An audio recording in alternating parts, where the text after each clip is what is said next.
ஹதீஸுகள்ல கள்ள வேலை பார்க்குறாங்க அப்படின்னு நாங்கள் சொல்லிட்டோம். அதனால நாங்கள் கள்ள வேலைன்னு சொல்லணுமா? விஷயமே இல்லை, விஷயமே இல்லாமல் நாங்கள் கள்ள வேலை பார்த்தோம்னு சொல்றாங்க. ஆனால் நாங்கள் உங்களை சொல்றது விஷயத்தோட தான் சொல்றோம். எதிரில் நம்மகிட்ட கேட்கிறாரு, நாங்கள் பல கேள்வி கேட்டிருக்கிறோம், பதில் சொல்லாமல் இருக்கிறீங்கல்ல, நீங்க தான் கள்ள வேலை பார்க்குறீங்க, இதுதான் நாங்கள் கள்ள வேலை பார்த்ததுக்கு நான் வைக்கக்கூடிய ஆதாரம். சரிங்களா? நாங்கள் என்ன கேட்குறோம் அப்படின்னு கேட்டீங்கன்னா, சுலைமான் அலைஹிஸ்ஸலாம் அவர்கள் சம்பந்தமான ஹதீஸ்ல இல்லாததை பெருமானார் ஸல்லல்லாஹு அலைஹி வஸல்லம் சொன்னதை போன்ற ஒரு கள்ள வேலையை பார்த்து சுலைமான் அலைஹிஸ்ஸலாம் வெளியில் சொன்னார்கள் என்று ஹதீஸ் அறிவிக்கிறது. எப்படி சொல்லியிருப்பார்கள்? அநாகரிகமாக சொன்னார். அநாகரிகம் அல்லவா தாம்பத்தியத்தை பத்தி பேசுறது? இந்த ஹதீஸ்ல இல்லாத நீங்க சொல்லியிருக்கிறீங்க. அந்த கள்ள வேலையை நான் கேட்டுக்கிட்டு இருக்கிறேன். நான் பதில் சொல்லலைங்க, அதனால நான் கல்ல வேலை பார்க்கறேன். இது கள்ள வேலைன்னு சொன்னா ஹதீஸில் நீங்க கல்ல வேலை பார்த்திருக்கீங்களே, அது எவ்வளவு பெரிய கள்ள வேலை என்பதை நீங்க நான் பதிவு செய்கிறேன். அடுத்து இன்னொரு விஷயம் என்ன அப்படின்னு கேட்டீங்கன்னா, உம்மு ஹராம் ரலியல்லாஹு அன்ஹா அவங்க மேட்டர்ல அவங்க விஷயத்துல நபி ஸல்லல்லாஹு அவங்க அந்நிய பெண் என்பதற்கு என்ன ஆதாரத்தை கேட்டோம்.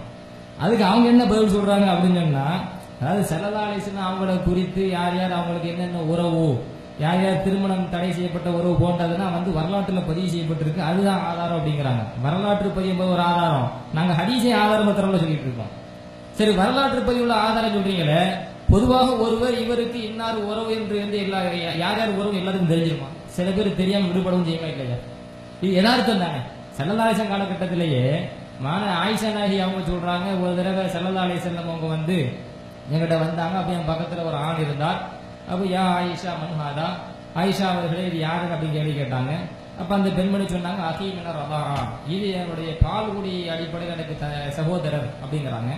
அப்போ பெருமானார் ஸல்லல்லாஹு அலைஹி வஸல்லம் கேட்கறாங்க, யா ஆயிஷா உன்லூர்னா மன் இஃப்வானுக்குன்ன, உங்களுடைய சகோதரர்கள் பால்குடி சகோதரர்கள் யார் என்று நல்ல முறையில் நீங்க பார்க்கணும். ஏனென்றால் ஃபைன்னம ரலாஅத்து மினல் மஜாஅத்தி, பால்குடி உறவு என்பது அந்த பசியின் மூலமாக அந்த பாலை குடிக்கிற அதன் மூலமாகத்தான் அந்த உறவு ஏற்படும் என்று பெருமானார் ஸல்லல்லாஹு அலைஹி வஸல்லம் சொல்றாங்க. அப்ப இந்த ஹதீஸிலிருந்து நமக்கு என்ன விளங்குது அப்படின்னு கேட்டீங்கன்னா, வெறுமனே ஒருவர் பால் குடித்து விட்டார் என்ற அடிப்படையிலும் சில பேர் என்ன செஞ்சிருப்பாங்க, அவங்க பால் குடி சகோதரர்கள் வழங்கி இருக்கலாம். அதே போல சரியாகவும் வழங்கி இருக்கலாம். உண்மையிலேயே ஒரு சகோதரத்தை அந்த சரியாக வழங்கி இருக்கலாம், தவறாகவும் வழங்கி இருக்கலாம். எனவே ஒரு மனிதருக்கு யார் இவர் உறவு என்பதை உறுதியாக யாரும் சொல்ல முடியாது. பதிவு செய்யப்படும், பதிவு செய்யப்படாமல் போகலாம். அதுல இன்னொரு மேட்டர் என்ன கேட்டீங்கன்னா, ஸல்லல்லாஹு அலைஹி வஸல்லம் காலகட்டத்திலேயே உக்பத் இப்னு அல் ஹாரிஸ் என்கிற சஹாபி சொல்கிறார்கள் ரலியல்லாஹு அன்ஹு. இந்த சஹாபி அபு இஹாப் என்கிற ஒருவருடைய மகளை திருமணம் முடித்தார்கள். இந்த சமயத்தில் இந்த மனைவியிடத்தில் ஒரு பெண்மணி வருகிறார். காலத் இன்னி கத அரலாத்து உக்குபா, நான் உன்னுடைய கணவர் உக்குபாவுக்கு பால் கொடுத்திருக்கிறேன் அப்படின்னு சொல்றாங்க. பால் கொடுத்திருக்கிறேன் அப்படின்னு சொன்ன உடனே இந்த மேட்ரு பெருமானார் ஸல்லல்லாஹு அலைஹி வஸல்லம் அவங்கள்ட்ட கேட்பதற்காக இது குறித்து என்ன கேட்பதற்காக போறாங்க. ஆனா இப்ப உக்குபா சொல்றாங்க, சம்பந்தப்பட்ட உக்குபா, மா அலமு அன்னக்கி அரலஅத்தினி, நீ எனக்கு பால் கொடுத்த எனக்கு தெரியவே தெரியாத, நீ எனக்கு பால் கொடுத்த யாரு, நான் பால் கொடுத்தேன் எந்த பெண்மணி சொல்கிறார்களோ அந்த பெண்மணி இடத்தில் சம்பந்தப்பட்ட உக்குபா ரலியல்லாஹு அன்ஹு சொல்கிறார்கள், மா அலமு அன்னக்கி அரலஅத்தினி, நீ எனக்கு பால் கொடுத்த எனக்கு தெரியவே தெரியாத அப்படின்னு சொல்லிட்டு பெருமானார் ஸல்லல்லாஹு அலைஹி வஸல்லம் அவர்களிடத்தில் இது சம்பந்தமாக ஒரு மசாலா சட்டம் கேட்பதற்காகவே நபி இடத்துல போறாங்க. எனக்கு தெரியாது, இந்த மாதிரி ஒரு பெண்மணி பால் கொடுத்துட்டேன்னு சொல்றாங்க, இப்போ என்னுடைய சட்டம் என்ன, இப்போ மனைவி ஆயிடுறாருல, என் மனைவிக்கும் பால் கொடுத்ததா வருது, அப்படிங்கும் போது நாங்க 2 பேரும் பால் குடி சகோதரர் ஆயிடுறோம், இப்போ எங்களுடைய சட்டம் என்ன எப்படி தெரியுதுக்கான்னு நபிட்டு போறாங்க. அப்போ ரசூலுல்லாஹி ஸல்லல்லாஹு அலைஹி வஸல்லம் கேட்டாங்கன்னா, கைஃப வகது கீழே, உனக்கும் பால் கொடுத்ததா வருது, அதே போல உங்க மனைவிக்கும் பால் கொடுத்ததா வருது, இப்படி அந்த பெண்மணி சொல்லப்பட்ட பிறகு எப்படி நீங்க வாழ்வீங்க, சொல்ல கைஃப வகது கீழே அப்படின்னு ஸல்லல்லாஹு கேள்வி கேட்ட உடனே ஃபாரகஹா உக்குபா, இப்ப உக்குபா அவர்கள் தன் மனைவி முதல் மனைவி இருந்தாங்க அவங்களை பிரிஞ்சிட்டாங்கன்னு வருது. இந்த ஹதீஸ்ல நம்ம என்ன புரியுது அப்படின்னு கேட்டீங்கன்னா, உக்குபா ரலியல்லாஹு அன்ஹு அவங்களுக்கு பால் கொடுத்த ஒரு பெண்மணி தனக்கு பால் கொடுத்தாங்கன்னு தெரியல, பிற்காலத்துல அவங்க சொல்லவேதான் தெரியுது. இது நம்ம என்ன புரியுறோம், சொல்லவேதான் தெரியும், சொல்லாம தெரிஞ்சிருக்குமா, அப்படி வாழ்ந்திருப்பாங்கல்ல. இப்ப இந்த உறவு என்பது தெரியவும் செய்யலாம், தெரியாம போகலாம். பதிவு செய்யப்பட்டு என்பதை வச்சு அவங்க மட்டும்தான் உறவு, மற்றவங்க உறவு இல்லை என்று இந்த வரலாற்று தகவலை வைத்து மாத்திரம் என்ன செய்ய முடியாது, இங்க நாம் பாதிக்க முடியாது என்பதையும் இங்க நாங்கள் பதிவு செய்கிறோம். அடுத்து இன்னொரு முக்கியமான விஷயம், நம்மகிட்ட அடிக்கடி கேட்டுட்டே இருக்கிறாங்க, நாங்க என்ன கள்ள வேலை செஞ்சோம், என்ன கள்ள வேலை செஞ்சோம், கள்ள வேலை போட்டு காட்டணும்ல. அதனால இப்ப நம்ம அவங்க செஞ்ச ஒரு கள்ள வேலையை நம்ம இப்ப போட்டு காட்டுறோம். 44 இல்லாத பிறகு போட்டு காட்டுவோம். யாரு வருஷம் எவன் வருஷம் வருஷத்துக்கு எவன் வருஷங்கிறான், அவன் யார் சொல்லுவான், வருஷங்கிற ஒரு அண்ணனா உங்க மார்க்க விற்பனர்கள் பட்டியல ஒருத்தன் வர்றானா வருஷத்துக்கு ஒருத்தன் ஓதிட்டாங்க. வருஷம்னா யாரு சகாபியா? வகையில் இருந்த சாப்பிட்டு அண்ணனா தம்பியா? யார் இந்த வருஷம்? யாரும் தெரியாதவர்களை எல்லாம் வந்து யார ஓதுனார்? வருஷம் ஓதுனாரு. ஈகம்னு வச்சுக்கிறான் வருஷ குரானுக்கு. அவர் சொன்னார், சும்மா தான் சொன்னாரு. நாங்க வருஷ குரான் கையில வச்சிருக்கோம். வருஷ குரான் என்ன செய்யறது? கையில வச்சிருக்கோம். வருஷ குரான் எப்படி இருக்கலாம்? இல்ஹம்துலில்லாஹி ரப்பில் ஆலமீன் எழுதிருக்கிறான், அர்ரஹ்மானி இர்ரஹீம் எழுதிருக்கிறான், மாலிகி மலிக்கின்னு எழுதிருக்கிறான். அது மட்டும் உதாரணத்துக்கு காட்டினாரு. அப்ப இல்ஹம்துவா முஸ்தகீம் முஸ்தஃபீன் எழுதிருக்கிறான். வருஷ குரான் எழுதிருக்கிறான். ஒரு அல்ஹம்துலில்லாஹ்வுடைய இல்ஹம்துங்கிறான். வருஷ குரான் சொல்லி வெளியிட்டிருக்கிறாங்க. மொரோக்கோ சூடான்றாங்க. எல்லாம் மொரோக்கோ சூடான்ல எழுதிருக்கிறாங்க. இது பிழை. இந்த குரான்ல விளையாடி இருக்கிறார்கள் நாம சொல்கிறோம். இதுதான் கேட்கிறான். இவனை வருஷத்துக்கு எவன் அந்த வருஷம் ஓடி போயிடலாம் கேட்டோம். கிறிஸ்தவர் விவாதத்தில் கேட்டான், யாரா வருஷம்? எங்க இஸ்லாமிய வரலாற்றுல வருஷம் தூத்துக்குடி விவாதத்துல 3வது அமர்லயே தோத்து போயிட்டாங்களாம் அப்படின்னு எதிர்ப்பு வாதம் வச்சாரு. அது போக நாங்க கல்லோல பார்த்தோமா அப்படின்னு கேள்வி கேட்கறதுனால அவருக்கு நம்ம இதை வந்து பதிவாக பதிவு செய்யறோம். வருஷு ரஹமத்துல்லாஹி அலைஹி அவங்க வந்து குரான்ல வந்து ஓதுற முறை ஒன்று இருக்குது, ஹப்சி இமாமுடைய ஓதும் முறை ஒன்று இருக்குது. தூத்துக்குடி விவாதத்தை பார்த்தவர்களுக்கு அது புரிந்திருக்கும்னு நினைக்கிறேன். இப்ப இதுல வருஷ இமாமை பத்தி நாங்க சொன்னனால இவருடைய தலைவர் அண்ணன் பிஜே அவர்கள் வந்து அதை வாதிடுகிற பொழுது, வருஷனா யாரு? வருஷுடைய முசாபு பிரதினா என்ன கல்லோட பார்த்துறாங்க தெரியுமா? வருஷனுடைய கிதாபில் பாத்தீங்கன்னா முஸ்தகீம் முஸ்தஃபீம் ஓதுறாங்க, அப்படி ஓதிட்டு இருக்கிறாங்க அப்படின்னு சொல்லி பதிவு செஞ்சு கேட்டீங்களா? முஸ்தகீம் இருக்கிறத முஸ்தஃபீம் அவர் ஓதுவாராம் அப்படின்னு சொன்னாரு. இப்ப அப்ப நாங்க சொன்னோம், இல்ல அந்த பிரதியில வந்து ஃபா மாடல்ல இருந்தா காஃபு, அந்த கீழே ஒரு புள்ளி இருந்தா அதை ஃபேண்டு அந்த காஃபும் படிக்கணும், மேல புள்ளி இருந்தா காஃபும் படிக்கணும், கீழே ஒரு புள்ளி இருந்தா ஃபேண்டு படிக்கணும் அப்படின்னு அங்க விளக்கம் விளக்கி முடித்த பிறகு முஸ்தகீம் தான் அதை படிக்கணும். மேல ஒரு புள்ளி இருந்தா எப்படி படிக்கணும்? முஸ்தகீம் படிக்கணும் காஃபு, கீழே ஒரு புள்ளி இருந்தா ஃபாடு படிக்கணும் என்று நாங்க விளக்கின பிறகு இப்போ நாங்க என்ன சொல்றோம் அப்படின்னு கேட்டீங்கன்னா, நீங்க வருஷ குரானை கொண்டு வந்த மாதிரி நாங்களும் சும்மா வரல, வருஷ குரானோட தான் வந்தோம் என்பதை நாங்க அங்க நிரூபிச்சு காட்டணும். காட்டணும் 45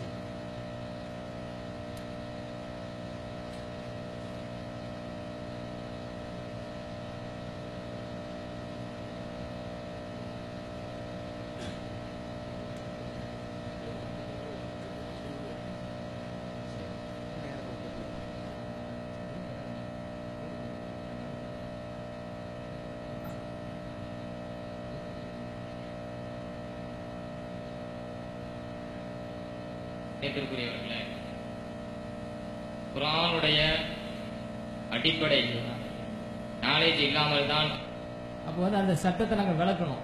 விளக்கி நாங்களும் குரான் போட்டு காட்டிட்டோம். குரானை போட்டு காட்டி அந்த ஃபா புள்ளி விஷயத்தை வந்து பாடம் நடத்தி விளக்கின பிறகு இப்போ இது வந்து நாம சொல்றது கரெக்ட் தான், நம்ம தான் தவறா படிச்சோம்னு விளங்கிக்கிட்டாங்க. விளங்கினா இப்ப என்ன அது பதில் சொல்லணும்? ஒரு அண்ணன் வந்து என்ன பதில் சொல்லணும்? நான் தப்பா படிச்சுட்டேங்க, இந்த புள்ளி மேட்டர் தெரியாதுங்க அப்படின்னு சொல்லணும். அல்லது என்ன சொல்லணும்? இல்ல நான் வேணுக்குண்டு தான் படிச்சேன் அப்படின்னு சொல்லணும். இல்ல ஒண்ணுதானே சொல்லணும். ஒண்ணு நான் அந்த புள்ளி சட்டம் தெரியாம தப்பா படிச்சுட்டேன்னு சொல்லணும், அல்லது இல்ல நான் வேணுக்குண்டு தான் இந்த கள்ள வேலை பார்த்தேன் அப்படின்னு சொல்லணும். ரெண்டுல ஒண்ணுதான். இப்ப அண்ணன் வந்து வசமா மாட்டினால அவர் பதில் அளிக்க முடியல. அப்போ அவருக்கு கீழே ஒரு அப்பாஸ் ஒருவர் இருந்தாரு.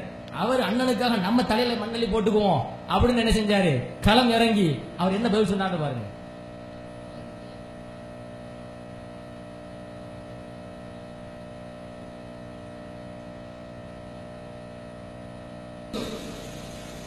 இந்த முஸ்தகீம் அப்படிங்கிற ஒரு விதியை சொன்னாங்க. ஃபாவுக்கு மேல ஒரு புள்ளி போட்டா காஃபா வாசிக்கணும், ஃபாவுக்கு கீழே ஒரு புள்ளி போட்டா அதை ஃபானு படிக்கணும். இது ஒரு வழக்க முறை அப்படின்னு சொன்னாங்க. இந்த வழக்க முறை இருக்குன்னு எங்களுக்கும் தெரியும். தெரிஞ்சுக்கிட்டு தான் கேள்வியை கேட்டோம். சரி, அப்ப வருஷ பத்தி அவர் அண்ணன் வந்து விமர்சனம் பண்ணுகிற பொழுது, இந்த வருஷ யார் தெரியுமா? குர்ஆன்ல எப்படி விளையாண்டு இருக்கான் தெரியுமா? இல்ஹம்து படிக்கிறான், இல்ல ஒருமையில இல்ஹம்து படிக்கிறான்.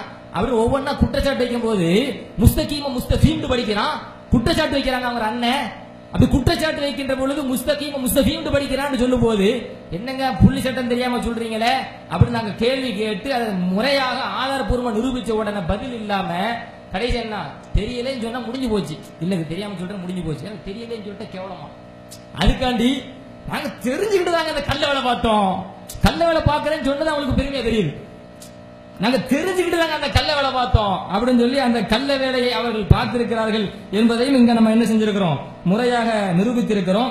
அடுத்து இன்னொரு முக்கியமான இந்த விஷயம் என்ன அப்படின்னு கேட்டீங்கன்னா, உம்மு ஹராம் ரலியல்லாஹு அன்ஹா அவங்க சம்பந்தமாக நம்ம கேள்வி வைக்கிறோம். அந்த கேள்விக்கு அவங்க பதில் சொல்லி ஆகணும். வரலாற்றுல இது மாதிரி இருக்குதுன்னு சொன்னீங்க, நம்ம அதுக்கு பதில் சொல்லிட்டோம். அதாவது சில சமயம் உறவுகள் முறைகள் தெரியாம கூட விடுபடலாம். ஆனால் வெறுமனே வரலாற்று நூல் என்பது குர்ஆன் அல்ல. அதை வைத்துக் கொண்டு முழுமையான சட்டத்தை முடிவு பண்ணுவதற்கு சில பேர் தெரியாமல் விடுபட்டும் இருக்கலாம். இப்போ அந்த நூலை காட்டி நீங்க என்ன செய்ய முடியாது. அதுல வரலாற்றுல ஸல்லல்லாஹு அந்த உறவுல அந்த பெண்மணி இடம்பெறாதனால அவங்க அந்நிய பெண் தான் வாதிட முடியாது. ஏன்னா வரலாற்று என்பது முழுமையா குர்ஆன் கிடையாது. முழுமையா அல்யௌம அக்மல்து லக்கும் தீனக்கும் சொன்ன மாதிரி முழுமையாக நம்ம குர்ஆனை இறக்கிட்டோம், சட்டத்தை இறக்கிட்டோம் நல்லா சொன்ன மாதிரி வரலாற்று நூல்ல எல்லாருடைய விவரத்தையும் சட்டத்தையும் முழுமையா சொல்லியிருக்கப்படாது.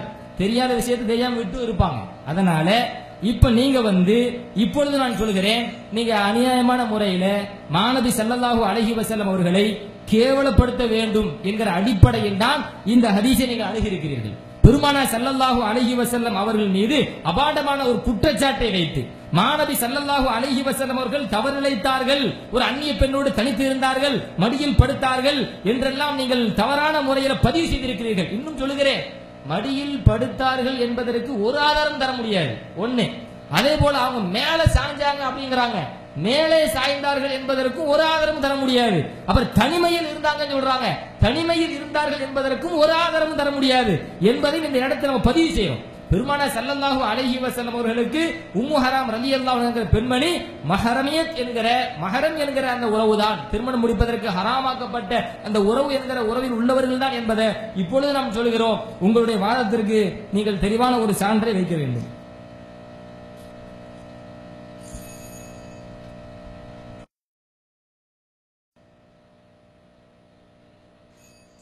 அன்பிற்குரிய சகோதரர்களே, கள்ள வேலையிலே பெரிய கள்ள வேலை எதுன்னு தெரியுமா? இறை தூதர் மேல இட்டு கட்டுறதுதான் மிகப்பெரிய கள்ள வேலை. உம்மு ஹராம் என்ற அந்நிய பெண்ணை ரசூலுல்லாஹ்க்கு அவங்க மஹ்ரமியத்து திருமணம் செய்வதற்கு தடை செய்யப்பட்ட ஒரு இட்டு கட்டுறாங்க பாருங்க, இதான் மிகப்பெரிய கள்ள வேலை.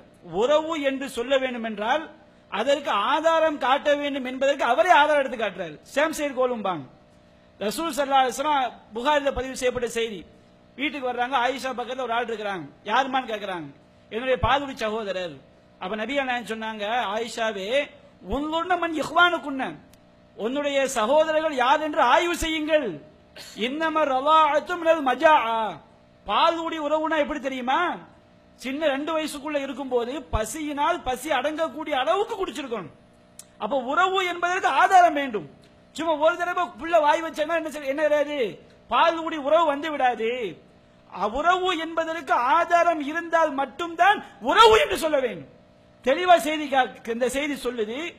அப்ப நான் கேட்கிறோம், உம்மு ஹராம் ரசூலுல்லாஹ்க்கு மஹ்ரமியத் என்பதற்கு ஹதீஸ்ல இருந்து காட்டு, குறைந்தபட்சம் வரலாற்றில் இருந்தால் காட்டு. வரலாறுனா தெளிவா இருக்கணும். சும்மா போற பக்கம் உட்டடிக்க வரலாறு கிடையாது. எவனாவது எங்க எழுதி வச்சிருப்பானே அந்த வரலாறு கிடையாது. நபிகள் நாயகத்துக்கு நெருக்கமான ஒரு சஹாபி ரசூலா பத்தி சொல்லணும். இந்த உம்மு ஹராம் மஹ்ரமியத்து ரசூலாவுடைய உறவு என்று நிரூபிப்பதற்கு என்ன ஆதாரம் வேண்டுமோ அந்த ஆதாரம் அடிப்படையில் நிரூபித்து காட்டுங்கள். எவனாவது எங்க எழுதி வச்சே காட்டக்கூடாது. அடுத்து பாருங்க, ஒரு சஹாபி ஒரு பெண்ணை கல்யாணம் முடிச்சிருந்தாரு. அப்போ ஒரு அம்மா வர்றாங்க. அந்த அம்மா சொன்னாங்க, நான் இந்த பெண்ணுக்கு 2 கணவன் மனைவியா இருக்கிறாங்க. கணவன் மனைவியா இருக்கும் போது இன்னொரு அம்மா அந்த சஹாபிட்ட சொல்றாங்க, நான் இந்த உன்னுடைய மனைவிக்கு பால் ஊட்டி இருக்கிறேன், உனக்கும் பால் ஊட்டி இருக்கிறேன் அப்படிங்கிறாங்க. அப்ப சஹாபி என்ன செய்யறாரு, நீ எனக்கு பால் ஊட்ட எனக்கு தெரியாத, இவர் சின்ன பிள்ளையா இருக்கும்போது அவருக்கு தெரியுமா? ஊட்டினவங்களுக்கு தான் தெரியும். அப்ப நபிகள் நாயகத்தை பஞ்சாயத்து வருது. அப்ப நபிகள் நாயகம் சொன்னாங்க, கைஃப வகத் கீல, பால் உடுத்த பெண்மணியே நான் பால் குடித்தேன்னு சொன்ன பிறகு நீங்க எப்படி இல்லங்கலாம்? ஆதாரம் யாரு? பாலூட்டிய பெண்மணி நான் உனக்கும் பால் ஊட்டி இருக்கிறேன், உன் மனைவிக்கும் பால் ஊட்டி இருக்கிறேன், நீங்க எப்படிப்பா கல்யாணம் பண்ணலாம்? 2 சகோதர சகோதரி இல்ல.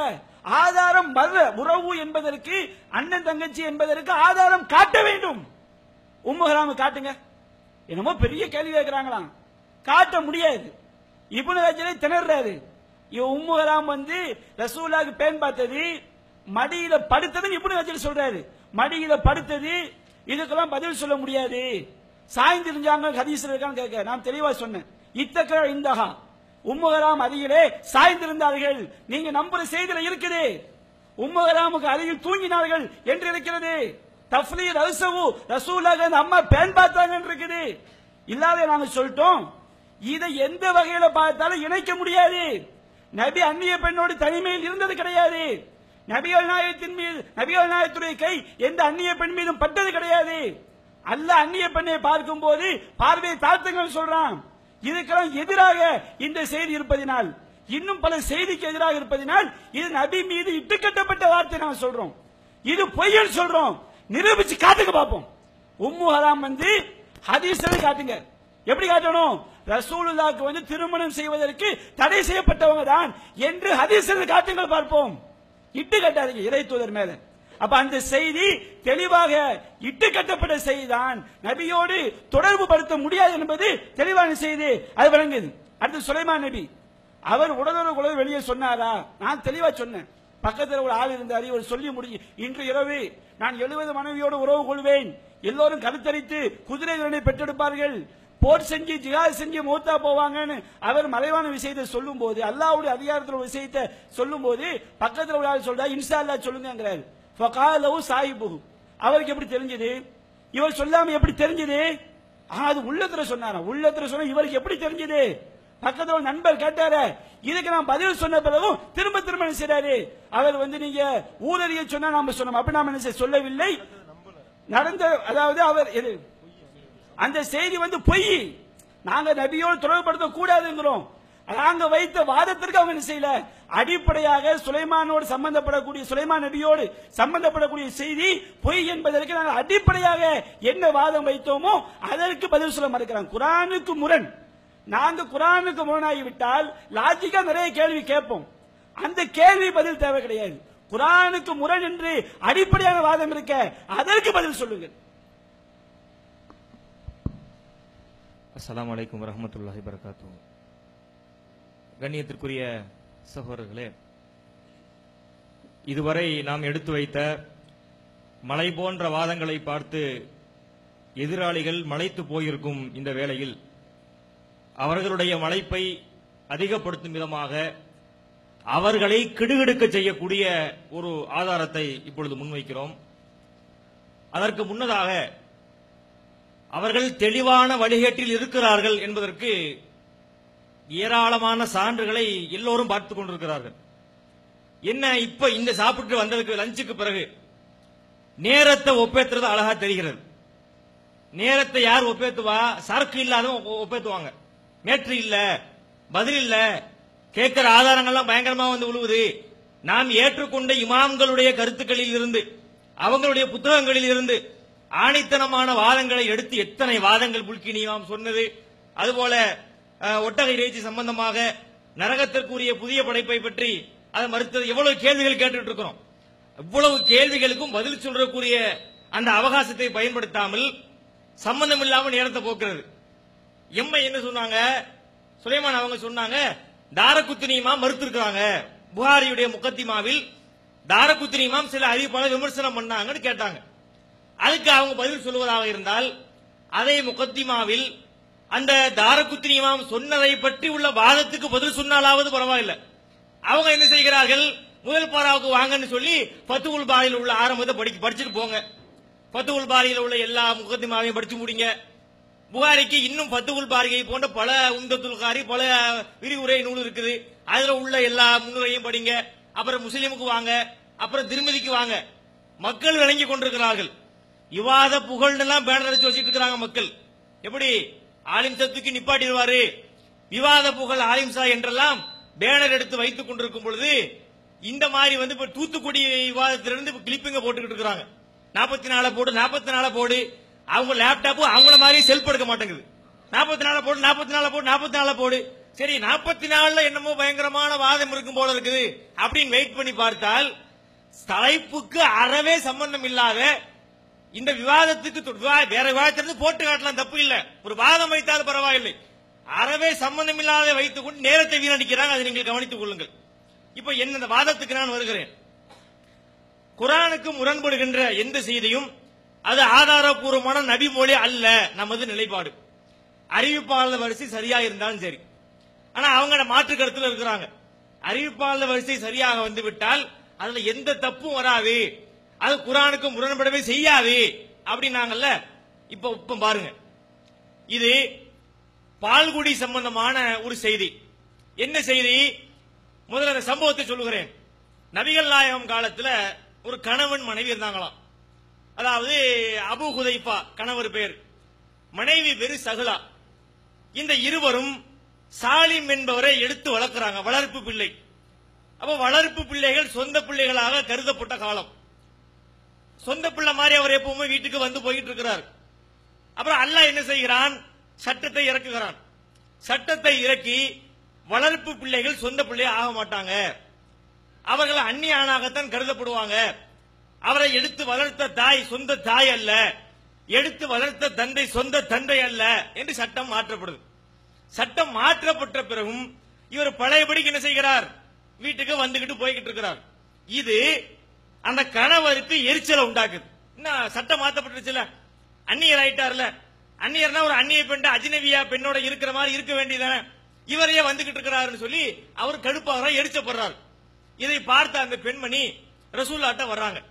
அல்லாஹ்வுடைய தூதரே, இந்த மாதிரி என்னுடைய வளர்ப்பு மகனா இருந்தாரே சாலிம், அவர் வீட்டுக்கு வந்துகிட்டு இருக்கிறாரு, இது என்னுடைய கணவருக்கு பிடிக்கல, அவருடைய முகத்துல ஒரு அதிருப்தியை நான் பாக்குறேன் அப்படின்னு சொன்ன உடனே அதுக்கு நபிகள் நாயகம் சொன்னாங்களாம், நீ பால் கொடுத்துரு.